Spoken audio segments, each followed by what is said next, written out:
Hello there! Today I will be reacting to a video called Polish Uniqueness Among Slavic Languages from the channel Polyglot Dreams. And let me tell you, I just love so much this channel because this gentleman right here always shares great stories about his lifetime learning languages, how he puts them into use. So I suggest you definitely follow him. I'm gonna leave a link to this specific video in the description. This is gonna be super interesting. So without any further ado, let's watch it together. Having studied 9 Slavic languages, I've always been charmed by one fascinating aspect of Polish language and culture.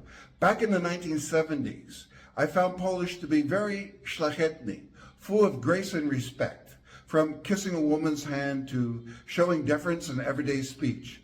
But what truly sets Polish apart? Stay with me to find out. In Polish, there is a clear distinction between formal and informal address, especially when speaking to one or more people. When addressing one person informally, Polish uses the pronoun ty, used singular. When addressing more than one person informally, the pronoun wy is used. However, unlike many other Slavic languages, wy, or its equivalent, is never used in formal situations, even when addressing multiple people. Instead, Polish uses third-person pronouns combined with the proper titles, such as Pan, for addressing a man formally. I think this is kind of similar to Italian, but we also say lei. Lei, there is like she. There is the formal way, the third person pronoun that you use when you want to speak formal in Italian. But it's always lei, like you're saying she to everyone, even to a man, when you're speaking formal in Italian. pani, For addressing a woman formally. państwo, For addressing both men and women formally. panny, Rarely used, but for addressing unmarried women. Oh! These formal pronouns are used with third-person verb conjugations, even when speaking directly to someone, regardless of whether you're addressing one person or multiple people. For example, Ty jesteś zmęczony? Czy pan jest zmęczony? Czy państwo są zmęczeni? That's so interesting. historically, other Slavic languages also had systems similar to what Polish uses today. This formal system of addressing others in a third person was more common in older forms of several Slavic languages, as influenced by cultural norms and class structure. Let's break it down in more detail. Wait, what is this flag? Is this like the old Germany flag? I've seen this. I think I've seen this in like the Nazi times, right? I might be wrong. Here are some example sentences in Russian that reflect the Maybe old, Prussia, I more don't formal know. way of addressing people, using господин for sir or gospodja for madam, where the third person conjugation is used, similar to the formal address in Polish. While this style is quite old-fashioned and formal, you can still find it in historical or formal texts. Господин Иванов, хочет ли он выпить чаю? Госпожа Петрова, желает ли она присесть? Господин директор, может ли он ответить на мой вопрос? Госпожа Смирнова, понимает ли она ситуацию? Господин доктор, готов ли он увидеть пациента? Госпожа учительница, согласна ли она с предложением? This form of address is very formal and is mostly outdated in everyday Russian speech. Nowadays, So can you find this in like if you're reading the original of like War and Peace or any Dostoevsky books? Really enjoyed reading ancient. It's not ancient. Come on. We should say modern Russian literature. plural pronoun вы is used for both formal and plural contexts with second-person verb conjugation. In Old Bulgarian, formal address systems used to be more elaborate, involving titles and third-person verb conjugations when addressing individuals formally. much like the other Slavic languages of the time. However, in modern Bulgarian, this has shifted to using the plural Вие for both formal singular and plural address, with the distinction between the formal and informal primarily indicated through verb conjugation. Господин Иванов, иска ли той да говори с нас? Госпожа Петрова, желая ли тя? Oh my god, this is so weird. Oh my god. This is so weird because I see the Cyrillic. Oh, there's so much sun right now. Hope you can see me properly.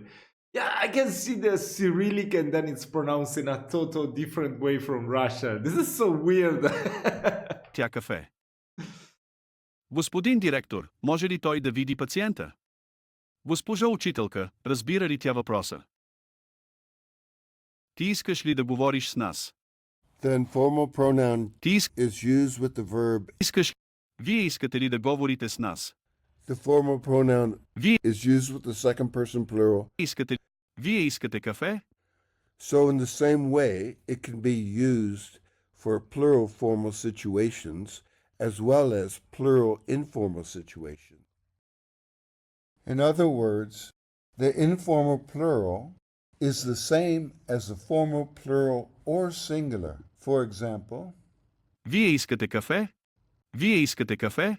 this simplification is similar to the changes. It's a little bit different, right? I mean, I've studied before a little bit of Russian that I gave up because, I don't know, sometimes you start learning languages and then you just give up. That's not a real reason. But it's different from what I remember Cyrillic is read. Like the M is just read as an M. Why in this case it's read as a T? Even the U should be read as a U.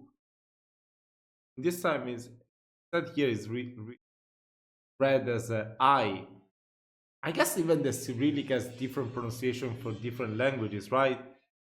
Because I've studied only Russian that uses the Cyrillic alphabet. I didn't know that. That really took me by surprise. I thought it was the same, you know. And then, of course, you have a different accent. You have a different way of speaking. Yeah, I think. Wait, how many? I think there are 3 countries in Europe that uses the Cyrillic. It's Russian, Bulgaria, and Serbia, if I'm not mistaken. Interesting. You never stop learning.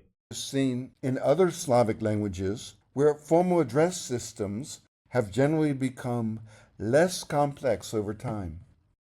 In the past, Czech, like Polish, used third-person constructions with the titles like Pan, Mr., pani, Mrs. when addressing someone formally. Here are some example sentences that reflect the older, formal way of speaking in Czech, using these titles with third-person verb conjugations. pan Novák, chce-li on mluvit s námi. Paní Svobodová, přála by si ona kávu. Pane doktore, může-li on vidět pacienta.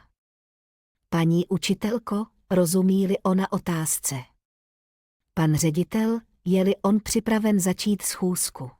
In older Slovak, the formal address system also involved using titles like pan, sir, and pani, madam, with third-person verb conjugations, similar to Polish. Pán Novák, chce on hovoriť s nami? Pani Horvátová, želá si ona kávu? Pán doktor, môže on vidieť pacienta? Pani učiteľka, rozumie ona tejto otázke? In Serbo-Croatian, which includes Serbian, Croatian, and It's Bulgarian, very similar, right? I think razumie is also in Polish, right? To understand. Very similar historical formal language. address involve using titles like Gospodin, Mr. and gospođe, Mrs. with third-person verbs, much like in Polish. Gospodin Petrović, želi li on da razgovara sa mnom? Gospođa Jovanović, hoće li ona čaj? Gospodin doktor, može li on da vidi pacijenta? I don't know why, but I love Slavic languages. It sounds so cool the way you get. Gospođa učiteljica, razume li ona ovo pitanje? Are you interested in studying Slavic languages? Then give the Ling app a Yes. try. It has languages that other apps I've never don't. tried Click on the that. link in the description to start your free trial today. Oh, that is it. There wasn't much Polish being discussed in this video actually, but it was very interesting. It was very interesting. I like this type of videos that are very, that are very language centric. So definitely, if you know some more videos of, I don't know, about the Polish language, let me know down in the comments which one, and I will definitely check it out. Take care. See you soon.